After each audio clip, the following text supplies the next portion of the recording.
کیا آپ جانتے ہیں قرآن کی دلہن کون سی صورت ہے؟ رسول اللہ صلی اللہ علیہ وآلہ وسلم نے فرمایا، ہر چیز کی ایک دلہن ہوتی ہے اور قرآن کی دلہن سورۃ الرحمن ہے۔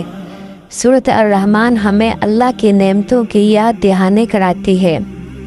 اس میں بار بار یہ آیات آتی ہے، فَبِأَيِّ آلَاءِ رَبِّكُمَا تُكَذِّبَانِ، یعنی اے جن و انسان، تم اپنے رب کی کس کس نعمت کو جھٹلاؤ گے۔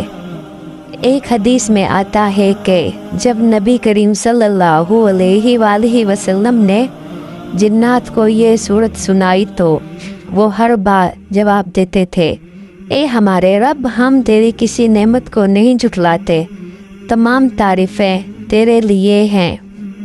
دوستو، سورۃ الرحمن کو اپنی زندگی کا حصہ بنائیں اور اللہ کی نعمتوں کا شکر ادا کریں۔ شکریہ۔